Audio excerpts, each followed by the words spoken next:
تو آواز آ رہی تھی، اے امام، جو کمالات اور خوبیاں محمد صلی اللہ علیہ وسلم نے اپنے فیض صحبت سے تمہارے اندر ودیعت کی ہیں، ان کو اجاگر کرو، ان کو منظر عام پر لاؤ،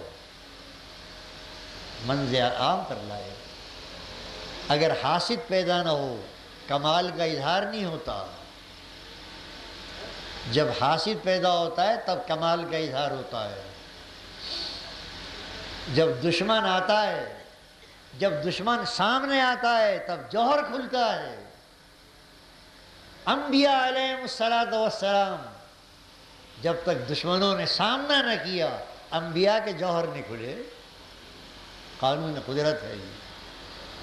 اور قرآن کریم نے کہا رسول اکرم صلی اللہ علیہ وسلم سے، اے میرے حبیب، یہ جو ابو جہل نالائق آپ کا سامنا کر رہا ہے، کیا سمجھ رہے ہیں آپ؟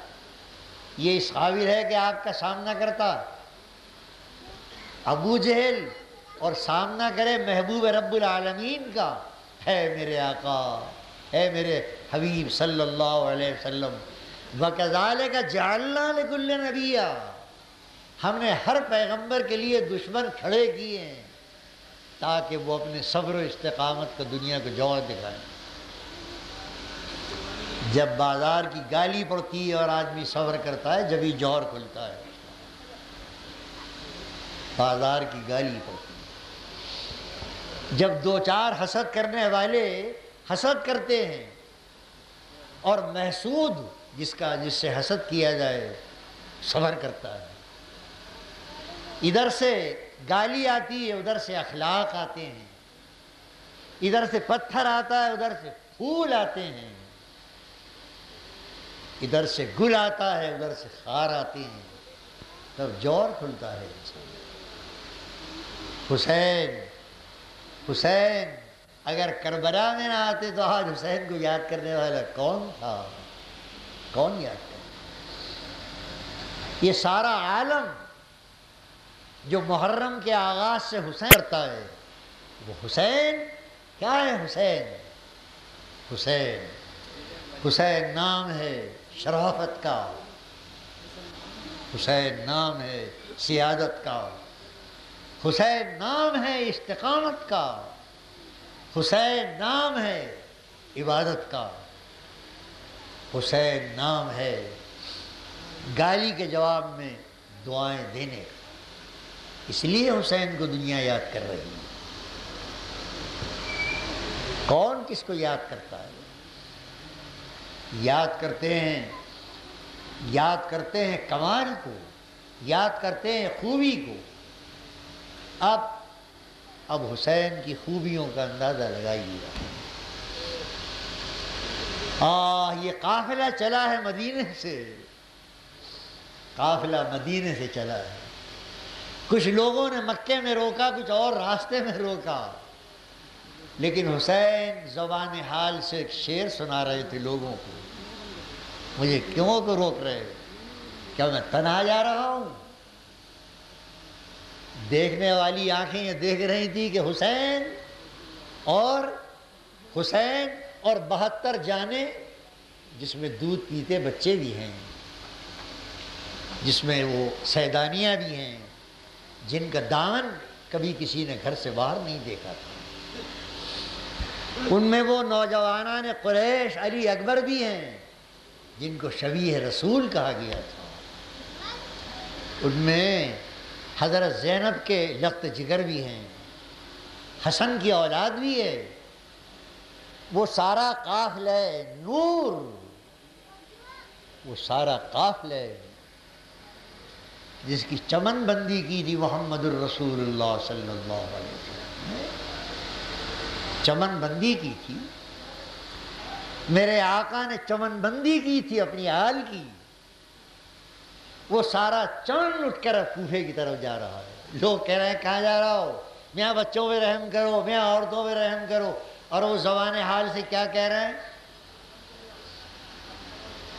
وہ زبان حال سے یہ کہہ رہے ہیں، میں کیوں کہوں کہ غم زندگی گراں گزرا، اے روکنے والوں مجھے تنہا سمجھ رہے ہو؟ میں کیوں کہوں کہ غم زندگی گراں گزرا، وہ ساتھ ساتھ رہے میں جہاں جہاں گزرا۔ وہ اکیلے کب تھے؟ دیکھنے والی چہرے کی آنکھوں کے نظر آ رہا تھا ایک جوان، ایک حسین ادھیڑ عمر، اور نوجوانان اہل بیت سیدانیوں کے لیے کہاں جا رہے ہیں؟ مقتل کی طرف جا رہے ہیں۔ مقتل کی طرف نہیں جا رہے تھے، وہ حیات جاوداں کی جنت کی طرف جا رہے تھے۔ میں کیوں کہوں کہ غم زندگی گراں گزرا، ارے وہ ساتھ ساتھ رہے میں جہاں جہاں گزرا۔ کون کہتا؟ قافلہ چلتا رہا۔ اب آپ خیال کیجیے، دو مقام ایسے آئے حسین ابن علی پر، ان پر ہزاروں سلام، ہزاروں سلام۔ میدان جنگ کا نقشہ پلٹ سکتا تھا۔ یہ سیاسی لڑائی نہیں تھی، سیاسی لڑائی نہیں۔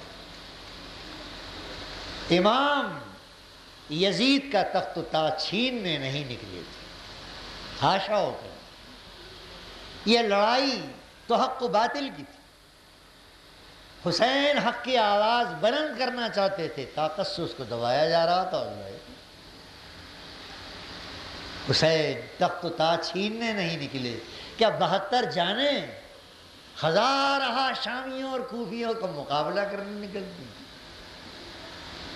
جو لوگ اس کو سیاسی جنگ کہتے ہیں وہ دیوانے ہیں۔ یہ حق و باطل کی لڑائی تھی۔ ایک طرف صداقت تھی، ایک طرف جھوٹ کا طوفان تھا،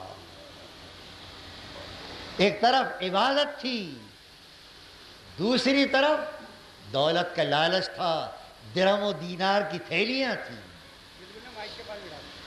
ایک طرف سیدانیاں تھیں جو رات کو اٹھ کر دعائیں مانگتی تھیں، اور دوسری طرف فحش گوئی تھی، بدکاری تھی۔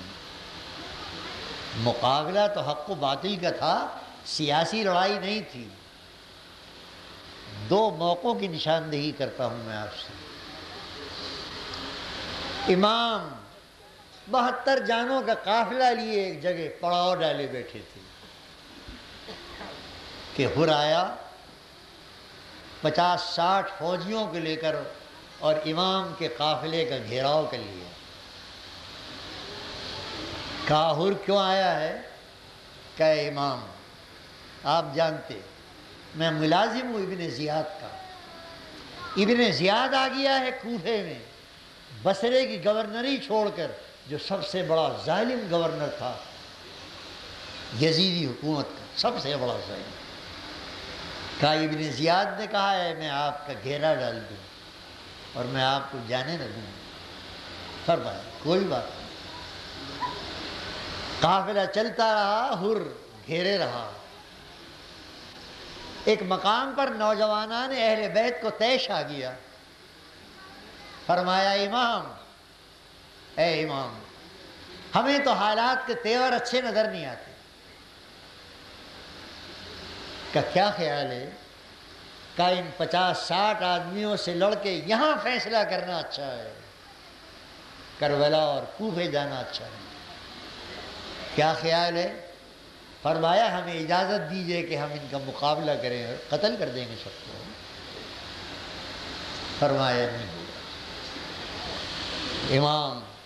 امام اگر سیاسی لیڈر ہو، امام اگر ڈپلومیٹ ہوتے، اس سے بہتر کو موقع نہیں تھا۔ امام کو بصیرت ان کی دیکھ رہی تھی کہ آگے ہونے والا کیا ہے، لیکن فرمایا میرے بچوں، تمہارا باپ، تمہارا ماموں، تمہارا چچا زبان دے چکا ہے ہر کو، اے ہر تو رات کو آرام سے سویا کر۔ حسین اپنی اولاد اور بچوں کو لے کر رات کی تاریکی میں فرار نہیں ہوگا، رات کو آرام سے سویا کر۔ میرے بچوں، اگر حسین نے ان 72 جانوں کو بچانے کے لیے زبان دے کر پھر گیا، قیامت آ جائے گی، بچ جائے گی حسین کی جان۔ بچ جائیں گی 72 جانیں، قیامت تک دنیا یہ کہے گی جس حسین نے محمد کا لعاب چاہتا تھا وہ قول و قرار پر قائم نہ رہ سکا۔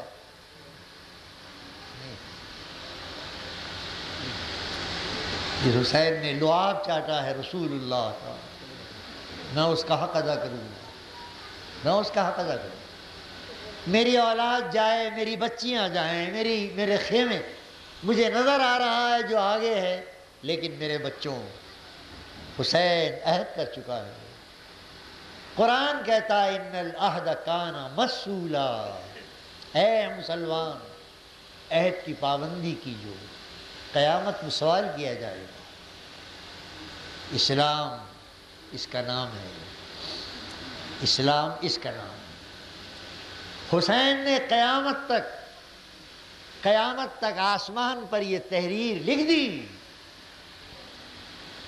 جس کا ایمان سالم ہوگا وہ کبھی عہد نہیں توڑے گا۔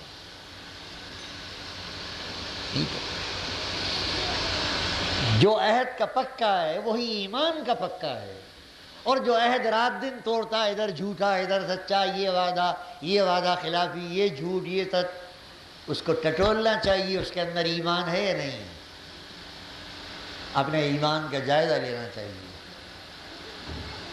نوجوانان اہل بیت عاجز آ گئے کہ اچھا اگر آپ زبان دے چکے ہیں تو اللہ کی مشیت۔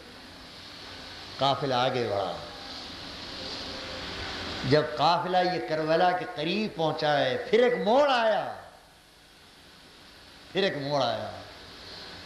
اگر حسین کو ڈپلومیٹ ہوتے پھر اپنے قافلے کو بچا کر لے آتے، لیکن وہ ڈپلومیٹ نہیں تھے۔ وہ ڈپلومیٹ نہیں تھے۔ انہیں تو اپنے ان اخلاق کا مظاہرہ کرنا تھا، ان اخلاق کا جن اخلاق پر چلنا مسجدوں میں آسان ہے۔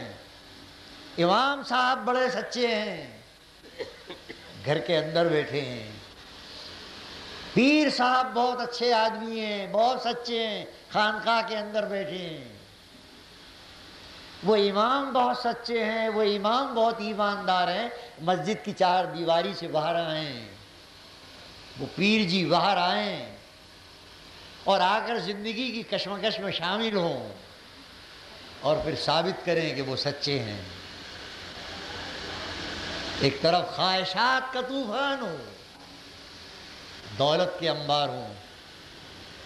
حضرت زینب رضی اللہ تعالیٰ عنہ نے واقعہ کربلا کا خلاصہ بیان کیا، کتنا خوبصورت۔ لوگ آ کر پوچھتے تھے، اے بیوی یہ کربلا میں ہوا کیا، کچھ تو بیان کرو۔ اے بیوی یہ کربلا میں ہوا کیا؟ اور وہ لمبی چوڑی کہانی کربلا کی کیا 2 لفظوں میں بیان کرتی تھی کربلا کی کہانی۔ زینب فرمایا میں کیا ہوا کربلا؟ اگر میرے بھائی کے پاس پاور جو دینے کے لیے ہوتے تو میرا قافلہ وہاں برباد نہ ہوتا۔ پاور جو نہیں تھے جو ان دنیا کے کتوں کے آگے میرا بھائی ڈال دیتا۔ وہاں تو درہم و دینار کا کھیل چل رہا تھا، وہاں تو ایمان خریدا جا رہا تھا، وہاں تو عہدے تقسیم ہو رہے تھے، اور میرے بھائی کے پاس تو پاور جو دینے کے لیے نہیں تھے۔ یہ ساری کہانی ہے، یہ کہانی ہے غربت کی اور کہانی ہے دولت کی۔ یہ کہانی